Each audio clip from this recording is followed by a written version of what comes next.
Salut à tous, j'espère que ça va bien et aujourd'hui dans cette nouvelle vidéo je vais vous montrer les améliorations effectuées sur mon imprimante 3D qui est la Anet A8. Pour commencer, je vais vous montrer les pièces imprimées en 3D qui permettent d'améliorer l'imprimante. Premièrement, j'ai imprimé un support de bobine avec une tige filetée et un axe pour mettre la bobine et qu'elle se déroule correctement. Ensuite, sur la buse, j'ai imprimé un système qui permet de mieux tenir le ventilateur et le radiateur en plus de mon capteur auto-leveling. Ensuite, j'ai imprimé un autre embout pour ventilateur qui permet de souffler correctement sur les impressions. Sur le plateau, j'ai imprimé à chaque extrémité une petite roulette avec des petits morceaux pour compléter les ressorts qui permet de régler correctement le plateau en tournant et en ajustant correctement, car de base il fallait visser la vis qui était là et l'écrou qui était en dessous, elle ne servait à rien. Ici c'est une écrou papillon et donc la roulette elle vient se clipser sur l'écrou papillon. Toutes les pièces imprimées en 3D que je présente seront dans la description. Donc aussi sur le plateau qui est ici, j'ai acheté un Z-Flex, donc c'est un build tack comme ceci, qui se détache et qui est flexible, qui permet de décoller les impressions beaucoup plus facilement. Et c'est fourni aussi avec un aimant adhésif qui se colle sur le plateau. Et donc le build tack Z-Flex vient se coller comme ceci correctement et ne vient pas bouger. Pour décoller les impressions, il suffit de tirer comme ceci. Et ensuite, on décolle comme ceci. Ce qui est bien avec ce build tack, c'est que quand la partie build tack ici est trop abîmée et qu'on veut la changer, on peut juste racheter la partie build tack sans devoir tout décoller parce que l'aimant c'est le même. Donc de temps en temps je change les buses parce qu'elles deviennent comme ceci et ensuite ça fait des impressions plus très propres. Aussi un petit truc devant, j'ai mis un petit cache devant les écrous. J'ai imprimé ce petit cache qui sert à cacher la vis et qui permet que pour changer de filament et en appuyant dessus, permet de pas se faire mal aux doigts. Aussi j'ai mis un petit système qui permet de nettoyer le filament. Donc c'est un petit rond avec de la mousse à l'intérieur.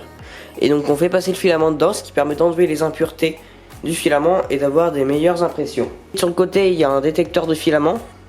Donc j'utilise pas parce qu'il n'est pas branché actuellement.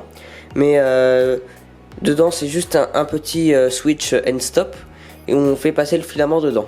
Donc maintenant j'ai terminé avec les impressions. Je vais maintenant vous présenter les améliorations effectuées pour réduire le bruit dans l'imprimante. Pour commencer sur la buse, j'ai changé les deux ventilateurs. Donc celui-là il est plus silencieux.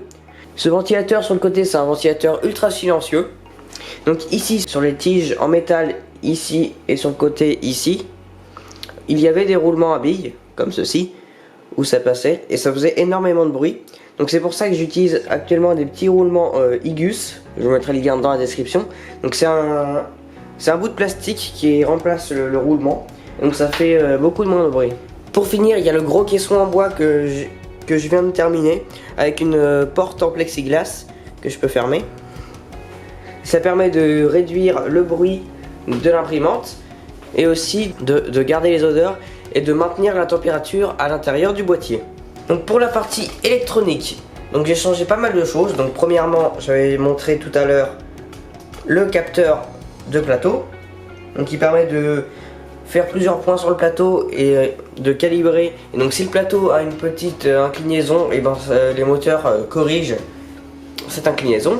Sur le côté de l'imprimante, j'ai fait un boîtier où il y a toute l'électronique à l'intérieur, un peu comme sur la Creality CR10. Je vais vous montrer tout de suite qu'est-ce qu'il y a dedans. Pour le boîtier qui est sur le côté, j'ai changé l'écran qui était par défaut. Et donc j'ai mis un écran tactile, un MKS TFT. Sur le côté, il y a un port pour la carte SD qu'on peut mettre là. Et tout de suite, je vais vous montrer l'intérieur du boîtier. Donc voici l'intérieur du boîtier. Donc il y a un peu beaucoup de câbles. Donc sur le côté il y a le couvercle du boîtier, donc avec l'alimentation d'origine qui est dessus. Ensuite ici il y a la carte mère, c'est une MKS Base. Donc à l'avant nous pouvons voir un MOSFET ici qui sert à contrôler le plateau chauffant et qui évite de faire passer tout le courant à l'intérieur de la carte mère. Ici il y a 4 TL Smoother. En fait un TL Smoother c'est 8 diodes qui permettent d'améliorer les impressions. C'est sur certaines imprimantes quand on a un effet peau de saumon sur les impressions, mais il faut mettre ces petits modules. Donc ici il y a le dos de l'écran qui est branché avec un câble auxiliaire à la carte mère. Et ici il y a le petit module Wi-Fi. Donc c'est un MKS-TFT Wi-Fi. Donc ça se plug dessus. Et donc ensuite l'écran est connecté à internet et on peut directement depuis Cura envoyer un fichier sur la carte SD. Au fond j'ai mis un ventilateur silencieux qui permet de ventiler le boîtier et d'éviter que ça chauffe trop. Donc sur le côté du boîtier j'ai mis le logo Annette. Et donc derrière le boîtier ici j'ai mis des petits connecteurs 4 pins. Donc pour chaque connecteur il y a 4 pins avec des petits autocollants de couleur pour se repérer par rapport à la carcasse, pour savoir quel connecteur va où. Il y a un petit système d'interrupteur avec le câble d'alimentation universel. En haut du boîtier il y a un petit spot LED que j'ai fabriqué avec des LED blanches que j'ai soudé sur une plaque. Il y a un gros ventilateur qui permet d'évacuer l'air chaud quand il fait vraiment trop chaud dans le boîtier. Et c'est pour ça qu'à côté, j'ai un petit système avec un capteur de température, donc un DHT22 qui est en blanc ici. Et donc à l'intérieur, il y a un petit BMOS D1 MIDI qui récupère la température à l'intérieur du boîtier. Et avec une interface web que j'ai faite, et ben on peut contrôler le ventilateur manuellement ou alors je lui définis une température d'activation.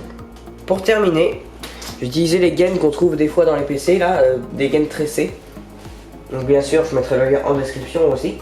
Parce que de base il y avait des petites gaines en plastique comme ceci, c'était galère à mettre et en plus c'était pas très joli. Ici une caméra avec un Raspberry Pi 0 qui permet de filmer les impressions ou de surveiller. Et dernièrement ce que j'ai fait c'est que j'ai rajouté un petit end stop à gauche comme ceci. Et comme ça à chaque couche la buse va aller se plaquer ici. Elle va attendre 2 secondes et le Raspberry Pi va prendre une photo et l'impression va reprendre au bout des 2 secondes. Ça permet de faire des jolis timelapses. Cette vidéo est à présent terminée. Si elle t'a plu, pense à mettre un petit pouce bleu, à partager cette vidéo et à t'abonner. Si tu as des questions ou quelque chose que tu n'as pas compris, n'hésite pas à mettre un commentaire. Allez, salut!